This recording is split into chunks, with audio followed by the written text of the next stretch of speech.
There's Just Something About Kansas City is brought to you by the generosity of our friends with the Haverty family, the Illig family, the Kearney Warnell Foundation, UMB Bank trustee, the Sherman family, the Cockrell family, Kansas City Orthopedic Institute, Don and Mary Doherty, and the Bergman family. Thank you. Folks, welcome once again to another episode of There's Just Something About Kansas City, where we talk about and get in conversations with the people, places, and things that make Kansas City such a great place to live. And this guy sitting next to me right here is one of those examples, Peter Mallouk, the president and CEO of Creative Planning. Peter, thanks so much. I know, I'd like to say, I can't imagine how busy you are, and I can't imagine how busy you are. So thanks for taking some time out for us. Yeah, this is going to be fun. I appreciate it. Yeah, we'll have a great time. You have a very interesting path to get here to creative planning. I know it starts back in Egypt with your mom and dad who were immigrants. Talk a little bit about that, about their travels to here, and then about you being here. We'll start with mom and dad and the Egypt trip, and how from Egypt did they end up in Kansas City? It is a crazy story. You did some homework before before this, but they were in Egypt. My mom is Lebanese and Egyptian. My dad's Egyptian, and he, growing up, they had. My dad was the 11th of 11 kids, and it was getting a little harder.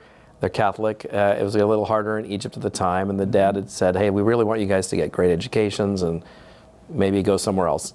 So all the kids tried really hard in school, and my dad watched all his siblings go somewhere else. And they mainly went to France, Chile, United Kingdom. Somewhere in that Canada, side of the world. Canada too. No one came to America. And here my dad was the last one, met my mom, and they were engaged and talking about going somewhere else. And he had gotten his medical degree, and they were going to be paid the most. He was so your dad was a physician? Yeah, he's a physician. And Egypt, they do it very different than here. You take kind of the equivalent of an SAT test, and then they tell you where you're going to school. If you're in this thing, you're going to medical school, and the next thing, you're going to engineering school. The next thing, and that's how it works. Your score winds up dictating what you do, which is crazy. I don't know if that's still how they do it. That's how they did it then. And he was going to get the most money to go to Uganda. So he was really, and my mom was like, that's not what I want to do. And so they decided, okay, we'll go to Canada, because he had a couple siblings there. And they were at the Canadian embassy, and the line was really long. And then by the end of the day, they couldn't even get inside, went back again, got to the front, it was going to be too long. They're walking home, and the American embassy's there. I was like, why don't we go there? My dad's like, well, there's no line there. You can't even get into America. It's too hard. There's not even a line here. And she said, well, let's try. So they go in, and the guy goes, no, we're accepting immigrants, but we're only taking doctors, engineers, and teachers.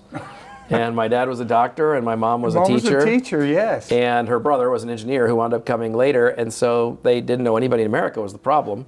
They were in their 20s and no relatives here. And they found somebody who was married to a German immigrant that said that they could stay in their basement for a few weeks. They wound up staying there for, I think, 6 months. And where was that basement? It was in what I think, I don't know what Waldo Brookside area. Oh, okay. Yeah. So that was actually here in Kansas City. Yeah, here in Kansas. That's how they wound up in Kansas City. Was somebody knew somebody who knew somebody who knew a German immigrant who had a basement that they could stay in for a little while. And so they were there. They sat in the same room with the washer and dryer. And then my dad became a resident at St. Luke's and finally moved out into an apartment on Troost. And the thing about that story is that's the classic born on third story. Do you know what I mean? Like, I'm just born on third base. Like, if they are in Egypt, nothing happens. If they're in Uganda, I mean, I can't even fathom. Yeah. What my life is like, my kids are like, and right. And even Canada is not America. America it really is, for all its flaws. There's nothing like it, right? And so that was really, I wasn't around, right? I wasn't even born yet, but that to me is 95% of my journey. Which is fun. Well, you're right, because it's always, when you think about a path someone takes, you always hit those, and I'm sure you did it in your career, because I've seen some of the things that you were doing, but you hit that path, and you're on a path, and all of a sudden you get the Y in the road. That's right. And for some you take the right side, some take the left side, and then you end up wherever you end up. And then it's always, you don't want to come back and say, what if? What if I'd have gone on the other road? I wonder what would have happened then. Right. And so many of us think about, like, our path, like, what if we what if we went right instead of left, or what if we did this instead of that, and really so much of it is before we're even around. Yeah, you know, like exactly. Like if you were to tell me, and I've learned this, but the two things I spend the most time on is, you know, helping individuals, you know, establish economic freedom, and then in the charitable world, helping people break the cycle of poverty. And one thing you learn being in those two worlds is your zip code is the biggest factor of destiny. If you were to ask me, like, I'm only going to give you one piece of information about somebody, I want you to tell me what their quality of life is like, it's partially it's a zip code. And that tells you how much just the fortune or misfortune of where you happen to be born. Of course, you move, this is America, right, and you can break up and you can break down. But the biggest factor is really that. Yeah. And so being able to start in America instead of, you know, Egypt or Uganda or anywhere else is obviously a big factor. Yeah, and then you would never really know, right, in your own mind, because you'd never been there. But it's just fascinating to me how people end up here, because we talk about the city and how great this city is, but how people end up here. And it's amazing some of the roads for some of those people that have gotten here like yours. Right.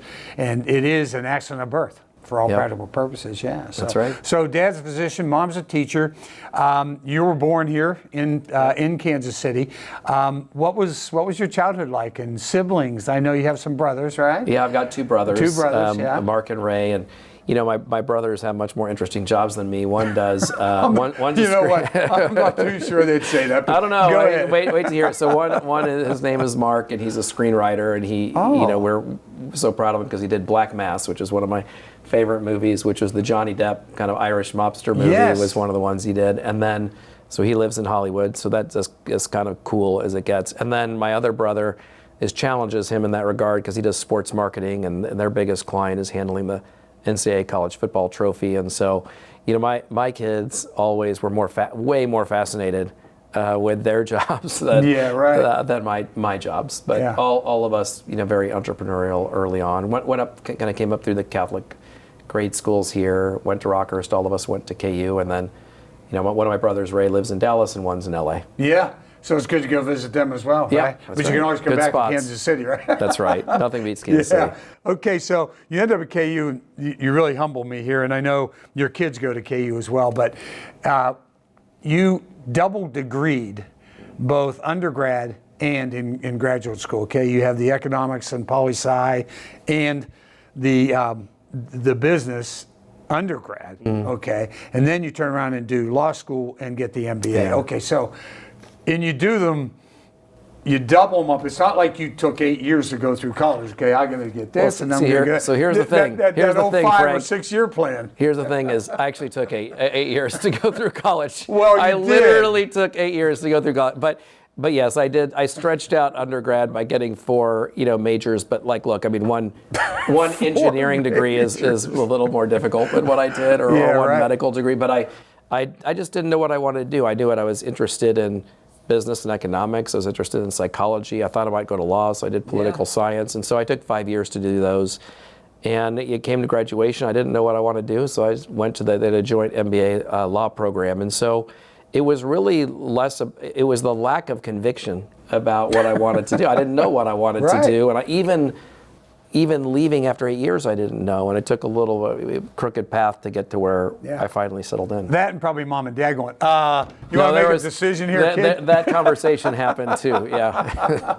Yeah, I'll bet. So, so with that situation, I was just going to tell you, it took me like 4 years to get through physics at Villanova, okay? I'm sorry, calculus at Villanova. I couldn't. My worst grade ever is calculus. I had no idea what I was doing in calculus in business school. Yeah, no. Okay, why did they teach the science that can put you on the moon in business school? And I'm going, why am I in this class? You know, what am I doing here? So, but that is very impressive. And as you were growing up, as you said, your mom and dad were very conscious of you doing something while you were growing up through your teen and college years, you know, part-time jobs and getting your hands dirty and doing all those things. You've had some pretty interesting jobs, including one with the Kansas City Royals as a clubhouse kid with Peter Clune, right? From Lockton, that's right. Former CEO at Lockton. You and Peter Clune are in the Royals. Shoes. Shiny shoes, picking up dirty jocks and dirty socks, smelly uniforms,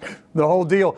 you realize Clune went to Missouri. Okay, I know, you realize he went to Missouri, He's a lot harder right? to accept now. Yeah, I know. So what was that like for you? And what was the growing up and the job situation for you growing up, and your mom and dad making sure that you were doing something with your life? Yeah, I mean, they always had us doing something. And I mean, like, I worked at Pumpernicks, which was over in Ranch Mart, that some of your listeners might remember, and that was gross because I was a dishwasher, and you smelled for a full day afterwards, and I was maybe 12 or 13. Then I worked at the Burger King, which is now the Planet Sub across from Curie of ours on Mission, and with a friend of mine who's now a partner here, Scott. And then I got entrepreneurial, and I wanted to do a paper route, and my dad took me to, was it the Sun, or what? I think it was called the Sun. But and so we would go pick up papers, and what I realized now that I didn't realize then was I didn't really have a job. My dad had a job because I couldn't. He was driving me in a station wagon. And you're throwing him out the window, I'm right? throwing him out the window. This is a doctor. He's just like, I'm trying to get to work, and we're driving around at 5:30 in the morning, throwing paper for years, and so I kept wanting to expand my route, which wasn't my route, it was his route. So I'm sure he was happy when I let go of that, dream. But a bunch of jobs like that, from lawn mowing and so on, and then wound up saying I want to work at the Royals. He drove me out there, and I said, "Oh, I want to be a bat boy." But I was 15 and I was talking about it, and the guy kind of laughed at me. But he said, "Well, you can do peanuts, you can do whatever." I'm like, "Oh, I really want to be a bat boy." So anyway, while I'm walking out, he goes, "Well, I just called down and." Tom Clune, who was the manager of the visitors clubhouse, said, "Hey, they need a clubbie." And I go, "What's that?" And they're like, "Oh, you work with the players and stuff before the game, but it's not the Royals, it's the visitors." And so I take the job, but I'm all disappointed because I'm stupid. And I go to work. And I quickly realize, like, I'm meeting all the players in the American League. Right. And I still get to know. I can always meet the guys in the other. And I still get to see the Royals, and it turns out the American League players are having you run errands for them because they're on the road. So you're like buying them, like Wade Boggs wants chicken before the game because he's superstitious.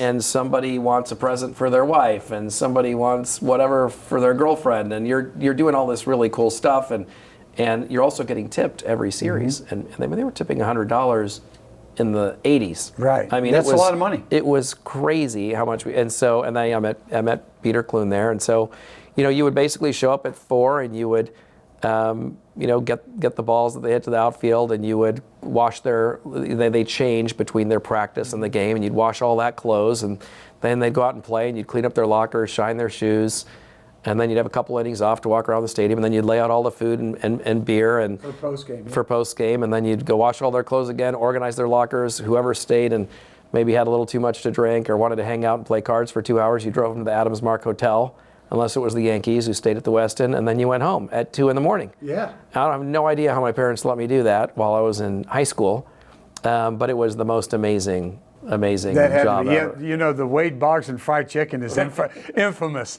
for Wade Boggs from the Boston Red Sox. You had some great experiences. You also DJ'd, is that right? I did that too. You do a little DJing? So that started in late high school and went through even a little bit after college, when my wife was like, "I'm not spending my Saturdays in another wedding." But it would basically be fraternity parties, high school parties, wedding, and that was one that was going to be sold or I wasn't going to get married. One of the two. But it was a lot of fun. It was a lot of fun. Yeah. And what about the before we get to it, because I think this is after as well as the record stores, right? Right. And then all the issues there. But you and Veronica, where did you meet Veronica?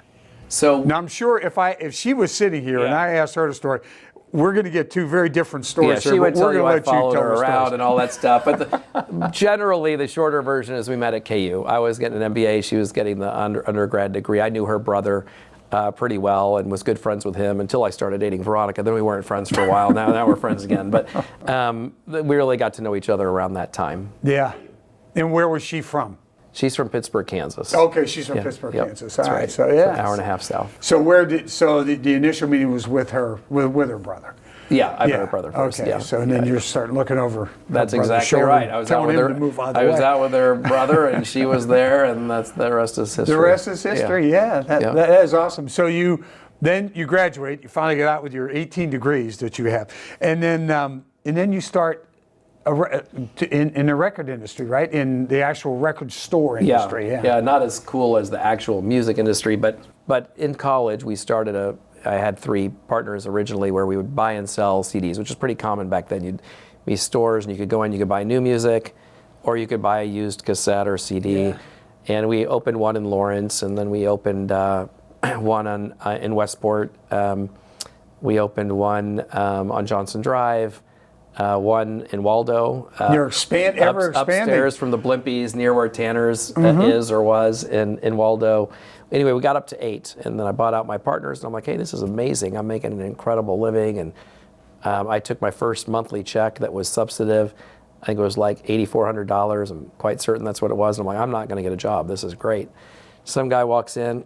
I'm in the Waldo location, and I'm working behind the counter. And some guy walks in and goes, hey, have you heard of Napster? And I'm like, no, I haven't heard of Napster. And he just leaves, and I start to research what Napster is. Anyway, all of them were closed within months. It just, Napster got followed by iTunes, and just, of course, every music store is gone now. But what all a lesson, the piracy. What an incredible lesson. I would go to work and think I was competing against other music stores, but I was competing against the future, right? And I think about that every day here at Creative Planning. I think about I don't think about like, what do clients want now? Well, what are they going to want in the future? What do they need in the future? How do I build something to get there? What resources does our team need? How do we be at the very, very, very forefront of everything? What is the future? You're almost trying to predict, and I know you're doing it with a lot of tools to use in your business, but you're trying to actually predict what that is 10, 15 years from now. Yeah, I think in most business people go, well, this is what people want, and here's how I'm going to compete to give it to them. And I think Steve Jobs, one of the things he said, he was brilliant, total jerk, but everything I've read, including his interviews, but brilliant, is he said, people don't know what you want until you give it to them. And I do think that sometimes is true. Like if 20 plus years ago I asked people, what do you want in investment advisor? They say, I want better investment performance and maybe some personal relationship. No one would have said, I want to have my legal and my tax and my investments and my planning and all these things in one place with these credentials. That's not what they would have said, but that's what we built, and it turns out people realize that's what they wanted. And so I try to think like that. Like, there are obvious demands. Like I found myself sitting in meetings where clients had a lot of questions around health insurance, and I myself couldn't keep up with it with all the experience I have and all the people I'm meeting, and I said, there's no way our advisors can, so you build a team to solve those problems. So sometimes you respond to what you're seeing day to day, but sometimes really trying to anticipate, where is this going? What might people want going forward, and try to build that in advance. Right. And having your background of the education you had, and yet you're in the you're in the record business for a while, you had the opportunity to look at that and say, well, I can handle at least in the beginning, before I'm a lawyer. Yeah. And I'm also a financial guy, and I know what I'm doing, so I'm going to tie these two together so these people don't have to go to a law office somewhere and then come back here and have an appointment here and have an appointment there. They can do it all in one spot. And that is the genius of creative planning, correct? I mean, I appreciate is that. the bottom. That was definitely one of the big factors. People feel like, hey, if I come here, I'm going to get customized investment guidance. I'm going to meet a person who's going to understand what I'm trying to do. They're going to be able to solve other issues for me, legal, tax, and so on. I don't have to run all over town and try to figure this stuff out. And that was definitely the beginning of what. Right. Was there anybody in the country at that time doing the same thing? Not at any scale. Like they were the first people to do it with any scale at all, and I think that was really, really unique at the time. Now the industry's really moved in that direction. Yeah. I mean, very much moved in that direction, so we continue to try to move ahead. How small was it when you started? How? 30 clients. I mean, the first year was 30 clients, and that there was no idea of what was going to happen. I mean, it certainly didn't think, I'm going to do this, and it's going to be, how it turned out. How it turned out. It was just like, hey, I think this would make things easier for people, and people might appreciate it. And I mean, day one, it took off, and it's been an incredible blessing ever since. Yeah. And how many clients now? I think about, private wealth, people who come in and we manage their money, handle things, it's about 80,000, I think. Oh, gosh. And then there's, of course, we do other things, right? Yeah, Law right. and 401k and all of that stuff. Yeah. Not bad. And you have a partner with Veronica, that's for sure. Yes. I know she takes care of you take care of the business, I think, basically, and she takes care of a lot of philanthropy. That's and right. You both are very, very giving and have been in this community for a long time. And that's an important part of this as well. I mean, to people who do great things, there's great responsibility, and that's part of that's part of your philosophy, right? Yeah, that's part of, on many levels. First of all, everything that's happened has started here in Kansas City. Right? A big portion of our workforce is in Kansas City, and for the first 15 years, almost everybody was in Kansas City, building this together, and all of our clients were originally from Kansas City, and this has been an incredible community to creative planning in the Mallouk family, and I think there's a lot of reasons we want to give back, but one of them is, we have to. I mean, the city has given so much to us in many, many different ways. Yeah, and you, in the restroom, okay, which I had to visit before I came in here, you have etchings on the bottom of the glass, and one of them is, "No road is too long with good company," and I think that's a great saying with people that, you're absolutely right. It's good people with good people just making things work, And talk about the kids. I know JP's sitting in here with us tonight. I know this afternoon for this recording, and he's a KU student. And talk about the other kids. JP and Michael, I think, are twins. Is that correct? JP and Gabby are twins. And then Michael's JP's older brother. He's the older brother, and Gabby is your daughter. Yeah. And so what are their aspirations? I could probably ask him, but I'm going to ask you what their aspirations are. I'm sure he's on the edge of his seat to know what I'm going to say. He's trying to figure out what you're going to tell him to do, right? I think I want them to do whatever is going to make them happy. Because if you're not having fun, you're going to be miserable, right? And I didn't know until I was in my late 20s even an inkling of what I was going to do. And so I think it's just too soon to know. Michael runs his own business. He's very entrepreneurial. I think one gene that seems to be running through is this entrepreneurial gene, but what they do with it could be all over the place. Gabby's, all of them are, Michael graduated as a business major at KU, and JP and Gabby are also getting degrees all through the business school at KU. And so they have that similar spirit, following a path, at least with education and what they've chosen to learn, but I have a feeling they may all go their own way when it comes to what they actually do in the world. Right, and dad is very important because your dad was so important to you. He's a physician, and I guess when you first started to think about this, I guess he had made some mistakes in the stock market and got a little upset and started talking to you about it, and you seeing him going through some of these situations. Talk about that dynamic in your family and your growth. That was really the first I even heard about the stock market. Our family goes to Estes Park, Colorado every year, as I feel like everybody in Kansas City does at some point. That sounds familiar. And, my wife is that where you, okay. Mm-hmm. And we used to go when there was no, you had to get your groceries in Boulder because there was no grocery store. Right. And that's very much changed today. But I remember he started leaving in the afternoons, and he was going to the library because he was really upset about how he'd go to advisors and everyone he felt was misleading him and putting him in products. And he had met this other family that were still friends with in Estes Park, and the guy retired managing his investments. And he really started to get into it. And so watching him think about it and talk about it, I started to pick up on it more, then started to get interested. And he opened an account for me at American Century. Yeah, with James Stowers, such a great He started studying company. James Stowers and starting to read about him and what he was doing. He went over to American Century, which is right here in Kansas City again. That's right. Yeah, and then there's the Stowers Institute sitting there as well. I mean, look at the impact, and Jonathan runs that now, and he's a great leader. And so he that's how I got into it. He got me my own account there, and then I started to follow that, and then I just was hooked. I started to read everything I could about markets, and I never really realized you could have a profession around it other than being a broker. I didn't realize financial planning was a profession until several years after college. But I was fascinated with markets. Yeah, and he probably started to teach you about money as you're a young kid too, right? You had the paper route, you're with the Rose Clubhouse getting the big tips and stuff, and started teaching you how to do that. And I know part of your teaching and part of your outreach is to try to make kids money savvy. Right. And I think parents are out there going, okay, how do you do that? Yeah. What is the key? I mean, it's incredible when you think about that the number one thing that people under 40 stress about is money. The number two thing married couples fight about, which, number one is beyond the topic of our podcast, but number two is money. You're all right. Is money. Everyone's.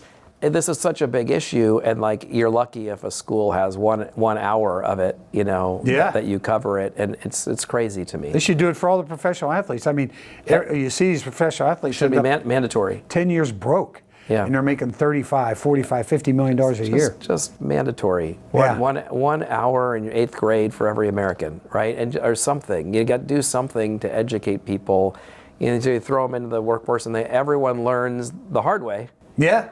Including me. You learn the hard way. Everything, every lesson. Like it should just be automatically mandated and taught. But it does help. If you, I think the main lesson he taught me is to work.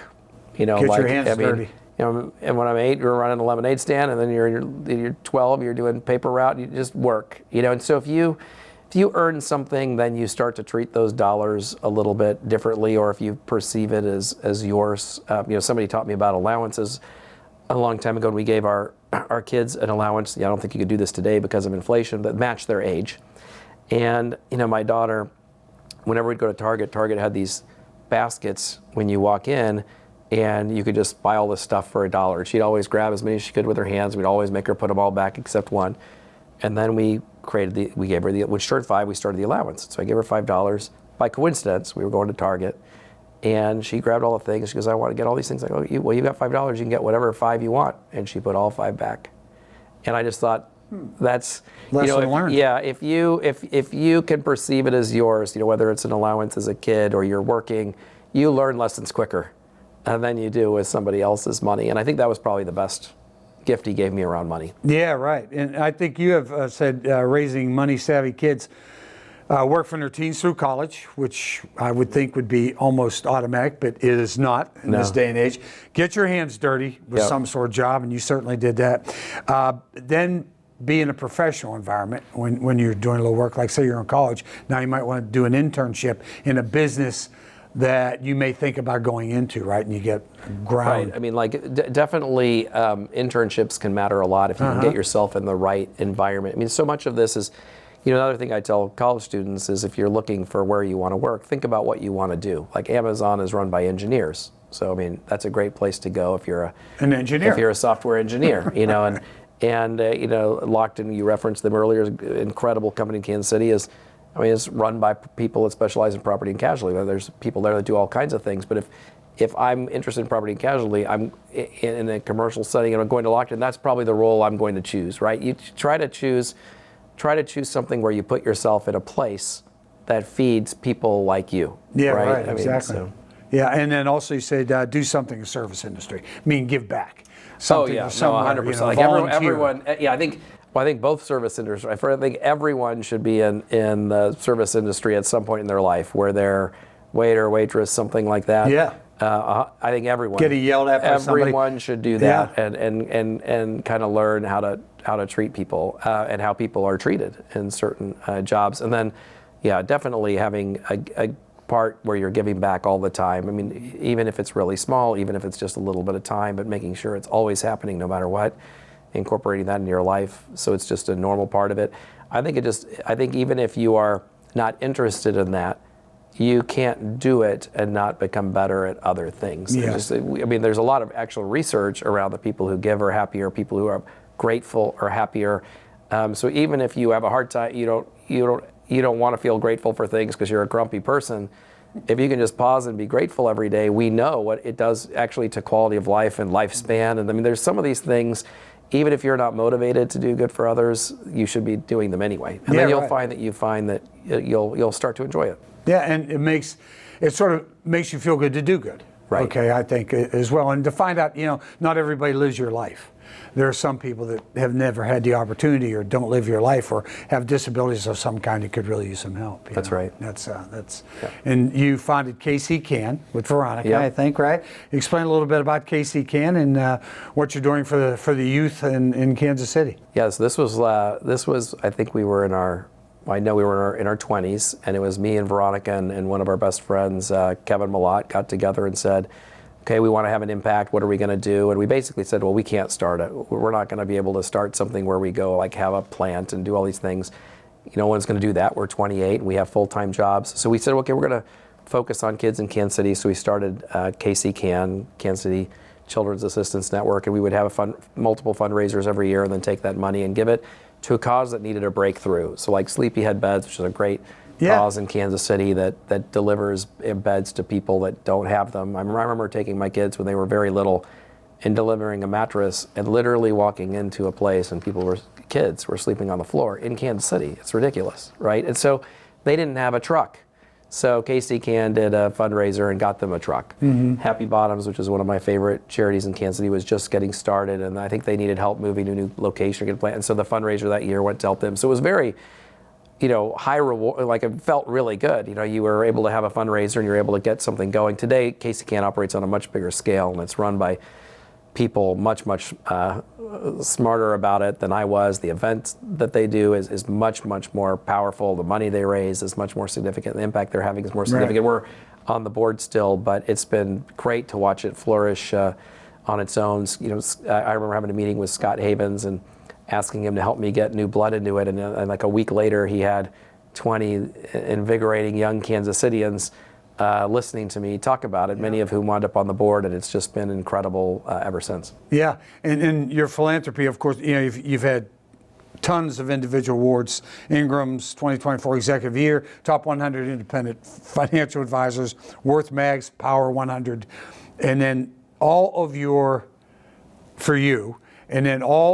charities are you and Veronica. I think you're the only time that KU alum, University Distinguished Alumni Award, it's the only time a couple has been given it, and that was to you and Veronica. So that just is an indication of how closely she works with you in these areas, right? Yeah. In the beginning, we got going, she was working at Accenture and kind of, we're negative cash flowing for years and years and years, and she was kind of carrying us. Then she came over here as the CFO, and only around COVID did that change. So yeah, we've been in this together for a long time. Yeah, right. And the Variety Presidential Citation Award had to be right up there at the top as well. Yeah, didn't it? yeah, that's a great local charity. Yeah, really good. And you talk about people reach out and say, hey, I need volunteers for this, that, or the other thing.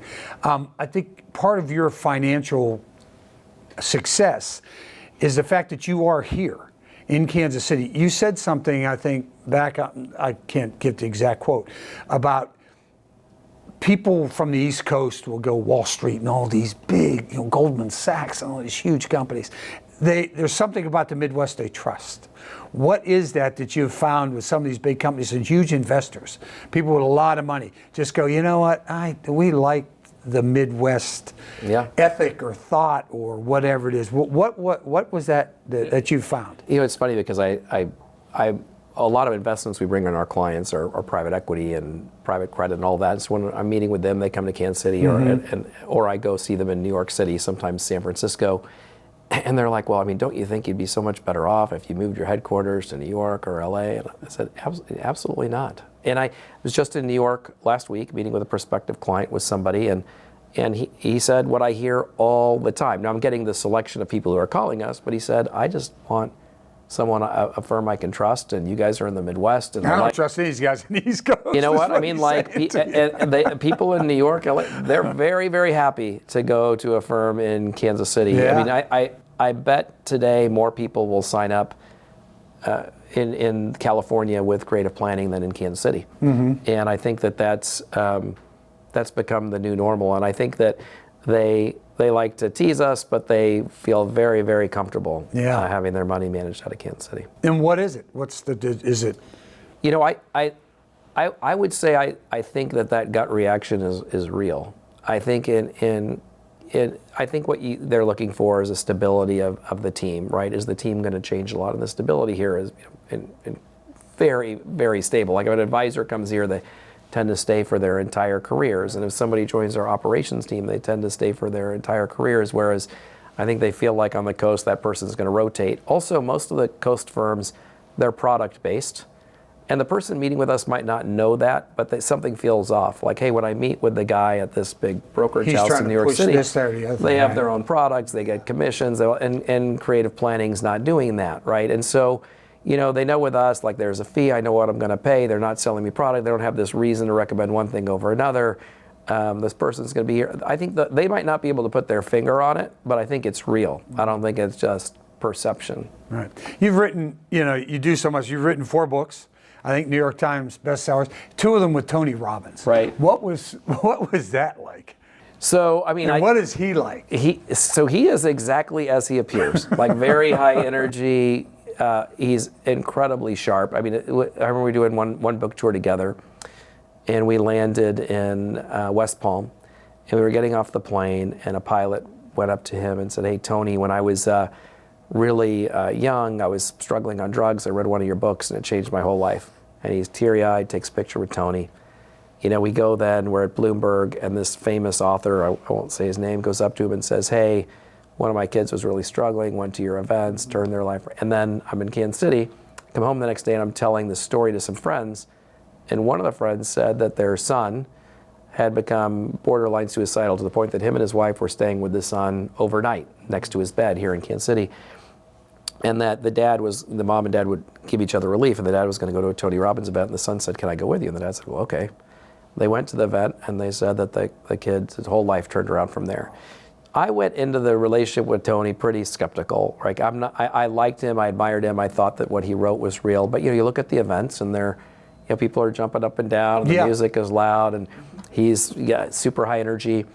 But that's, I think, is just his way of breaking through to that crowd. And there is no question that he's had a positive impact on a ton of people. I've met 2 billionaires that told me, one runs a huge studio in Hollywood, one's probably one of the 20 richest people in the world, that started their businesses sitting in one of his rooms and coming up with the idea and listening to him. And so, you know what I realized from that, there's a person here, Bob Pascuzzi, who was one of the first people, and he's a partner here and one of my great friends, and he had told me that one big motivation for him was he would read his books. In fact, 20 years ago when I would come to creative planning, he would leave me voicemails, which were the audio tapes of Tony Robbins. And he told me, he said, "Peter," he goes, "the reason you didn't appreciate him right away is because you had like these great parents and you've got this family." He goes, "But not everybody has that." And he goes, "And for many people, Tony's the first person that says you can do this, right? And here's how you're going to do it." And I really came to appreciate that fully. We're still great friends. I'm going to speak at one of his events this coming Friday. And it's been an amazing journey. Yeah, because different for you, you're born on third base. Like you said, some kids are born outside the stadium. Right. Okay, they're not even close. So when you talk about being born on third base, you are one of the owners of the Kansas City Royals. Right. You're in the ownership group with John Sherman, et cetera. Yep. And what were your thoughts there? To just go back to your days inside the clubhouse running, getting fried chicken for Wade Boggs? This is the only investment where I would not even look at the deck. Right? I think John was little the first time we met, and he's flipped the first page. I said, "I'm in." And he's like, "No, I really need to take you through this." I'm like, "No, you actually don't. I'm in." So we went through it really quick, and now I'm in. But I mean, look, it's John. I'm an owner, but it's the John Sherman show, right? It's his thing. He's done a great job with it. I mean, we expect to compete now. We're disappointed when we lose now. So I think he's made a lot of progress in a short period of time, but it's been amazing to be at the table with him. Yeah. So since you're in the ownership group, you're going to tell me exactly what a baseball stadium is? Okay, never mind. Yeah, we won't talk about that right now. And the other thing is, before we talk a little bit more about Kansas City, is did you have a bet with Mark Cuban? Is this a true story? It's a true story. Yeah, I'm sitting at KU. They have me come out maybe once a year to talk to 2 different classes. And so I'm talking to one class, and some kid raises their hand and goes, "Well, what do you think about Dogecoin?" I said, "Oh, this is the stupidest investment." You go on this whole thing about why you shouldn't buy Dogecoin. Another kid raises their hand and said, "Well, Mark Cuban just tweeted that you should buy Dogecoin." So anyway, I thought it was ridiculous. I spent the last part of the class talking about it. After the class, I respond to Mark Cuban on Twitter. I was a little frustrated. These kids are going to take their money and go buy Dogecoin. And I said, "Well, this is why it's a bad idea." And he said, "Well, it could work." And I made the mistake of putting the Dumb and Dumber meme on there. And so you're saying there's a chance, right? So it started this little war. I'm in the next class that I'm doing at KU that day, and some kid raises their hand and goes, "Hey, do you realize that Mark Cuban's blasting you on Twitter right now?" And this started what ultimately became a bet. Originally, I had said, "Well, okay, if you believe this, why don't you just take Dogecoin? I'll take the S&P 500, and whoever does better wins the bet." And then he didn't want to stand by that bet because he knows Dogecoin is stupid. So he changed the bet to be Bitcoin and Ethereum versus the S&P 500. And then he said, "People that buy the index anyway are stupid." And I said, "Well, that's better than buying stocks." And so he said, "I'll take 2 stocks." He picked Amazon and Netflix. I took the S&P 500. So we have 2 bets.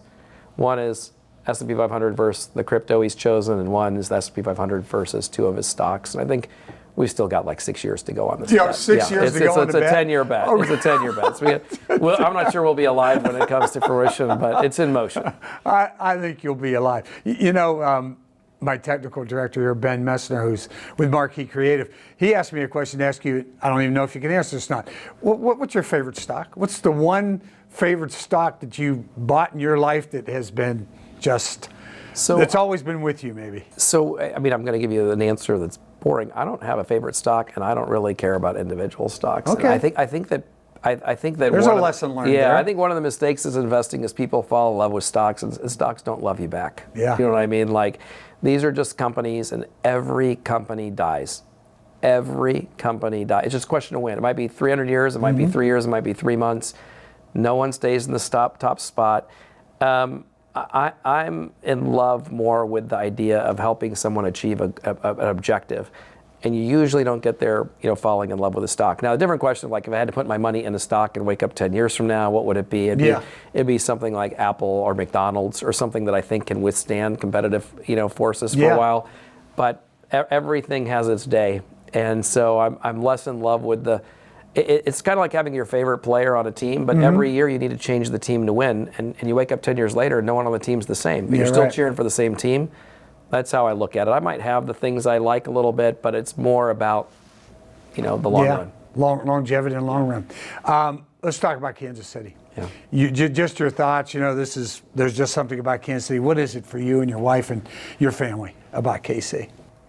I love this city because I think there's a ton to do. I think there's incredible restaurants that go beyond just barbecue. We've got great teams that people really love and have relationships with. The stadiums are, even for us, we think they're far away, but compared to other cities, very easy to get to and get out of. Incredible place to raise a family. I mean, it's a really great place to, now having been in all 50 states and seeing clients everywhere, I mean, the value I put on that every year goes up. And I think as the world has gotten more and more fragmented and the edges have gotten sharper and people have become more alienated, a community that has a sense of community is even more valuable. So I think the Kansas City stock to me has rocketed, really, even beyond where it was. And I think there's a lot of upside here. And, and there's a lot of stuff that have brought national, international attention. Before I'd say Kansas City, I may as well have said, and not that there's anything wrong with like Cleveland or Omaha. That's how people would react. Then people started to talk about barbecue. Then they started to talk about Mahomes. Then, people. Sure. It's become more and more high profile as the years have gone on. I like to see it grow, and I would love to not see it become too hot. Yes, I see, yeah. Okay. Listen, come visit, have the best time, spend all your money, then please go home. That's right. Perfect. Yeah, you bet. Peter, I can't thank you enough for taking time out of your very, very busy career. Your family and your son's in here today. I think that's just terrific. But thanks so much for being part of Kansas City and what you do for Kansas City. Besides creative planning, everything else you and your wife, Veronica, do. It's just terrific. So. And thanks for all you do. You've been a great spokesman for the city, and I've been a fan for a long time. So this was a lot of fun. Well, thank you. It was a lot of fun. Thanks so much. Peter Mallouk, creative planning. Another reason why there's just something about Kansas City. There's Just Something About Kansas City is a registered 501c3 nonprofit organization with the mission of documenting the stories that have built our city to inspire and educate generations to come. Our work is being made possible by the generous support of local partners like you. You can help us share these stories by becoming a sponsor today. Visit somethingaboutKC.org to learn more.